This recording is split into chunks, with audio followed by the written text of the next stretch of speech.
Well, we ended our previous podcast talking about what happened before the offertory time, in particular, the passing of the plate, the offertory plate. So we're going to be picking up with that same thought. We're going to be talking about, what has happened since. What have churches? What have they done? What's changed? What maybe is in the future? We're going to be looking at all the different things when it comes to receiving gifts and financial gifts and tithes at your church. My name is Jess Rayner. I'm here with my dad, Thom Rayner. This is the Church Answers podcast. We are so glad you're here with us today. We love talking about the church. We love talking about questions that you may have, questions that you didn't even know you thought of that you may now have after listening to this podcast, and answer them along the way. Before we jump into today's topic, we want to thank Cheney and Associates. They are an accounting firm designed to help you as a church leader, particularly overseeing your church finances, come alongside of you, partnering with you, helping you manage them. And so go to CheneyAssociates.com/church answers if you are interested in seeing what they can do. Any church, any size, any budget, they're there to help you. They know stewardship matters. They know time is precious, and they can help with both. We're so thankful for Steve, his team over there. They got a podcast too, the Church Advisory Podcast, where they're talking about different church administrative and financial matters that are really important. So go check them out as well. Yeah, they're hitting a lot of good things. I commend you to go there and subscribe to it and just be a part of their community as well. Yeah. All right. So we left off our previous episode. Hopefully you can go check that one out if you have not listened to that, with a lingering question. What does today giving in the church look like? Last episode, we got up to the idea of the offering plate. You got us up until I think it was the 18th century. But a lot has changed even in recent years with the offertory plate. And so the big question we're looking at today is, why has the use of the offering plate declined? The offering plate or the offering bag or the offering box, there were different ways that you could pass them along. A lot of churches did use the bag. And did you ever have one of the bags that had like a little bell on it? Aren't there some that had that? I don't know. I hadn't At the seen bottom? the bell. Am I making this up? Why did that just jump into my mind? I don't know about the bell, but they would have long extensions so that somebody wouldn't have to touch it. It'd be like going along with a shovel, and it has a bag attached to it, and you put it in there. I've been in churches like a wooden broomstick with a bag attached to it. Yeah, exactly. That's a thing? That was a thing. I haven't seen it in some time, but I've seen it in my lifetime. So like one person one person would walk down the aisle with a big old stick with a bag attached to it. And usually it's an extension. So if the row is long, you'd undo these. I've seen a few of those. Yes, the bag, but the most common was offering plate. Now Awesome. You're going in so many different directions in your mind right now. Yeah. So the question that I cannot answer is, who thought of the offering plate? Okay. We take it for granted. And if you've been around a while, if you're new in church, you probably don't even know what it is these days. But it was around. It was dominant for over 2 centuries. Okay. And I never saw it fading away, but it did begin to fade away. And that's what we're going to talk about. The offering plate was something that looked like it was here to stay till Jesus came back, but it's fading. And we'll talk about the COVID factor and why it's accelerated in its decline, to mix the two terms. But the first thing that we have to look at is online giving. Online giving, to me, is the best financial mechanism a church can have. Mechanism, not heart, anything like that, but mechanism. It allows people to give when they're not there. It allows people not to forget to bring their checkbook or their cash. And if they check recurring giving, it becomes something that the church can depend on because the person has put it on autopilot and said, this is what I am going to give every week, every month, whatever the period may be. I give on the first of the month. And so on the first of the month, a certain amount comes out. And of course, I know what it is, and I will check at times to see if I need to be doing more or even sometimes less, depending on the circumstances. But for the most part, it has been revolutionary, Jess. Now, you do a lot of in the world of consultation. So do I. I've been doing it since 1988. And one of the things that we used to look at was giving related to attendance, because attendance, when it dropped, giving dropped precipitously, not only commensurately, but precipitously. Why? Not only were people not being as faithful in their attendance of worship services, but they obviously weren't bringing money. Mm-hmm. And so we always said, you got to get the people to attend, first of all, for their own spiritual and discipleship growth, but also that's how they support the church. Mm-hmm. If they weren't there, they did not give. And rarely did they make it up. If they missed a Sunday, they didn't give at all. I would almost think a precursor to online giving was the envelope system, right? Yes, that would be a part of it, particularly when it was done through a small group or a Sunday school class. That was one of the big ways of doing it. But even more so, I think, is mail-in giving. I used to do mail-in giving. Yeah. Yeah. I mean, you get your box of envelopes and they'd have, each like a weekly envelope in it, if you would. And so you'd be able to go through and basically see which envelopes you gave. And so that was a way to visualize your giving for the year. I think you could mail those in as well. Mm-hmm. And so the idea was, if you were a weekly giver and you missed church, you still had the ability based off being at home to mail in a check. Is that how it used to work? Mm-hmm. It is. I'm not so sure that it's not something that churches should consider now even. Yeah. You're right. We are predominantly online giving. I think we're about 90% online giving. Yeah, I thought it was a little above 90%, but I haven't looked at your numbers lately. I haven't gotten the actual breakdown. It's around 90% on online giving. So online giving has been great for faithful, sustained giving by church members and others. Yeah. So that has been our predominant. Here's we do the boxes, which we'll talk about. Here's a true false question for the church at Spring Hill that I'm gonna see if you can answer. We have never passed a plate. True or false? False. True. We've passed buckets. We've never passed a plate. We've actually never had the traditional plate. Our very first year, I think we did buckets. We did metal buckets with our church logo on the side. We were cheap. We didn't want to buy those fancy, expensive plates. So we found like some dollar buckets, I think, at the dollar store, and just started passing those around. Hey, church plate, you got to do what you got to do. But we quickly moved away from that to boxes. But it was always such a small percentage of our total giving because it was so much was online. So true or false question for you. All right. No, it's not going to be true or false. I'm going to just ask for answers. What are the two major components of an physical offering plate? The two major components of a physical offering plate? Mm-hmm. Physical of an offering plate? I don't know. The center and the outside? The two major components are usually metal or wood. That's one of them. Oh. And that's then not a component. That's a type of offering plate. Components are parts that make up an offering plate. Okay, I'm going to give you the other part. All right. The felt bottom. F-E-L-T. Okay. Those are the two components, either metal or wood or felt. Why felt? So when somebody dropped the change in, you would not hear it. Mm-hmm. So that goes back to the bells and the metal buckets we I don't know about the bells. I think that's in your imagination. Oh, the offering plates. All right. So that, even based on this conversation, we're like, I see why the offering plates have declined.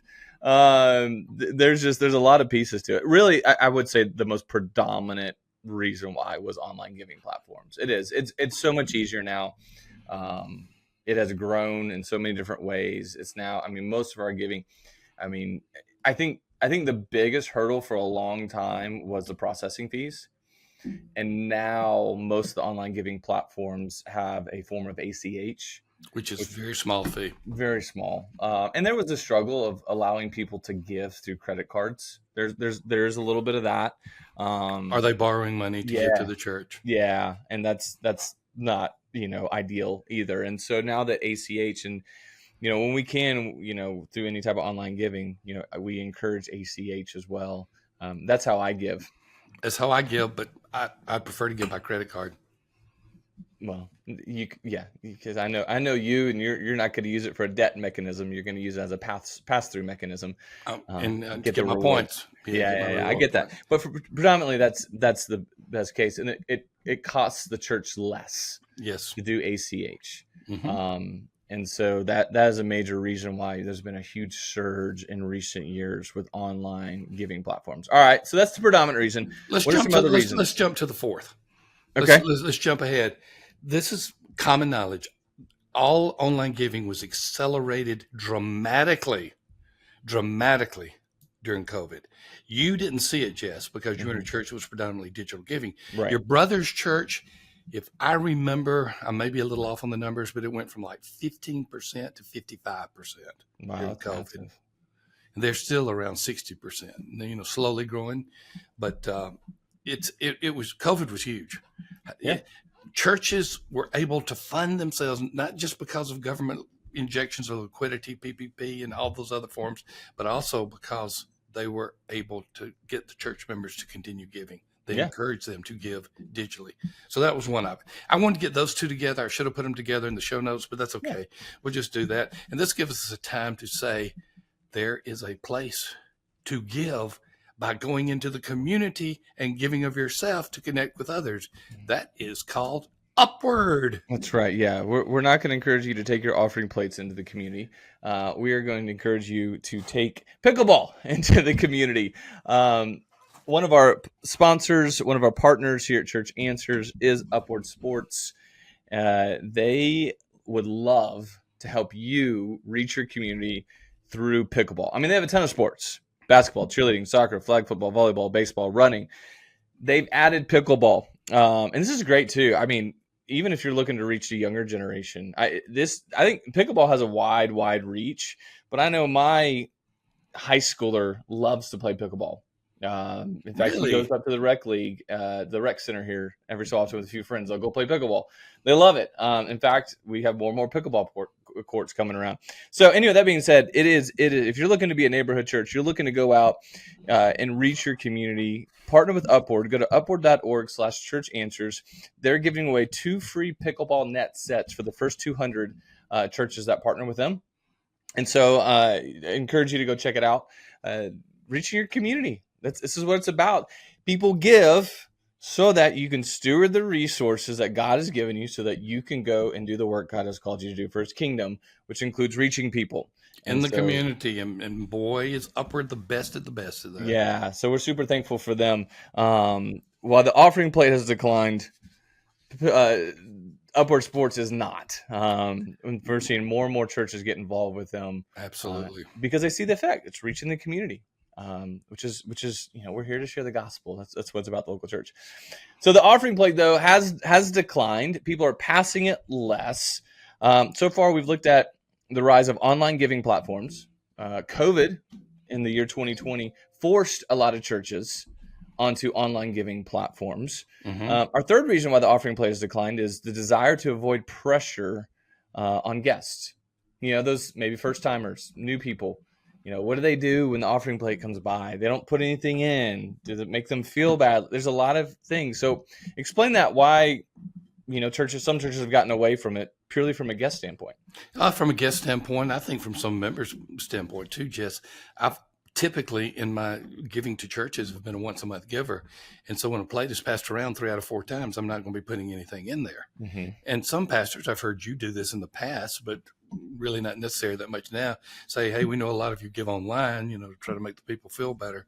But there's a sense of, is that compulsion, this thing going by and you're not doing anything, putting anything in it? What we tried to do to combat that, it was when we used to pass the buckets, is on our envelopes, on our giving envelopes, there was a place for you to mark I gave online. Yeah. And so people could write their name and mark that and put it in I there. never did that. It was an act of worship too. There's a lot of good reasons for that, but it's still, at the end of the day, some people didn't want to do the effort. And then you had to explain it every single time. Hey, if you give online, why don't you go and mark it on the envelope? That way you can participate. It just became just a lot. Yep. And so for that reason, I think that was one of the main reasons. There's a functional part of it. There's a time part of it as well in a worship service. I get giving is a major part of worship. I And got to say, Jess, you're not taking any less time in the service for giving emphasis. You're just doing it more effectively. yeah, and so there's a part where we make it a part of our service, even though we don't pass.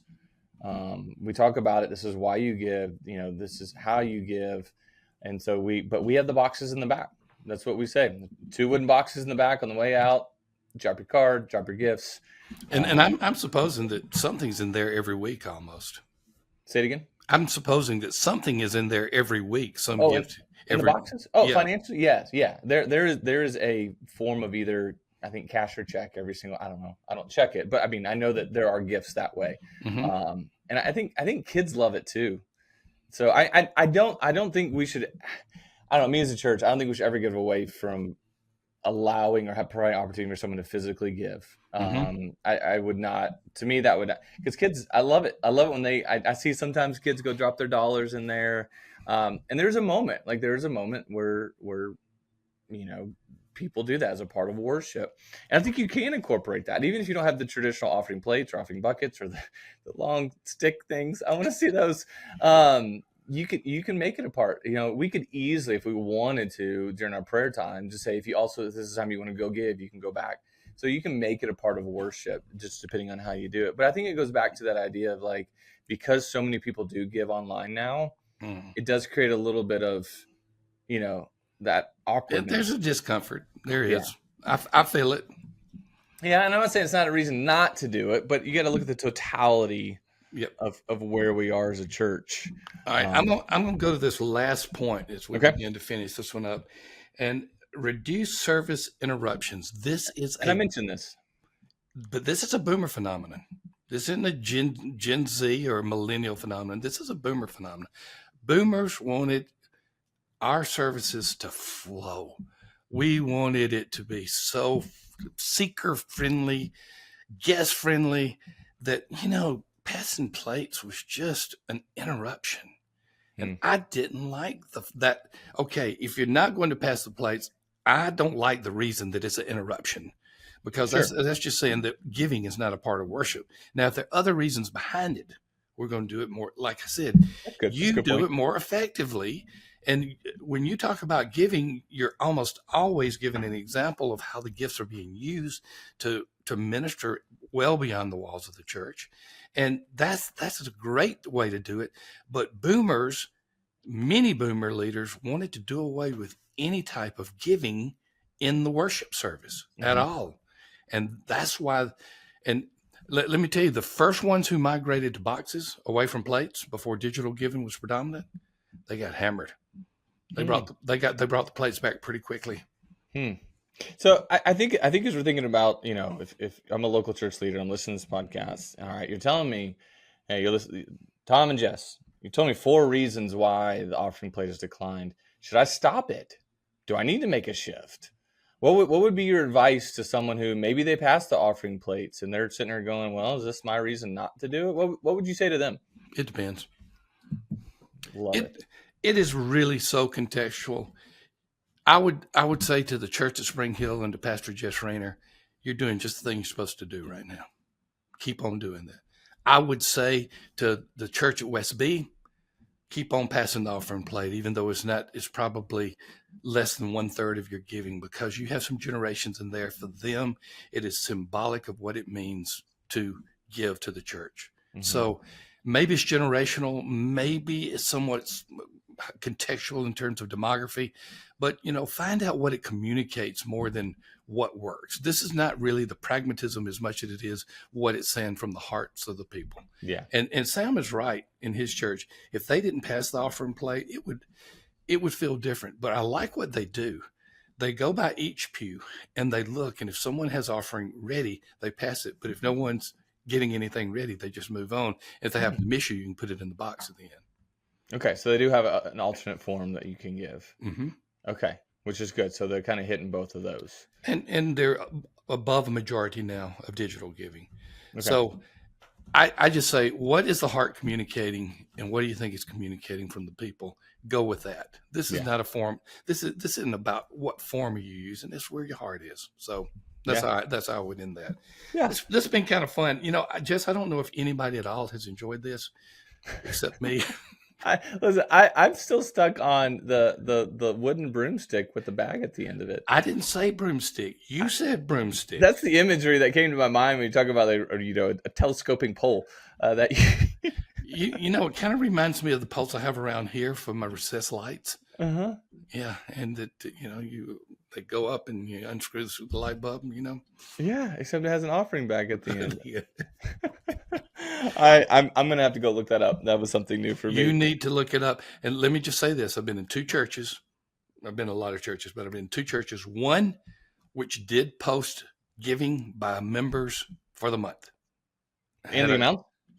The amount on a board and for the previous month. This is Wow. Thank you to those who gave. And you go up in the board and you could look at who gave. Secondly, I have been in a church where they took the offering and they came back and said, we're going to do it again. It's not enough. Only 2 times, but I have been in those 2 churches.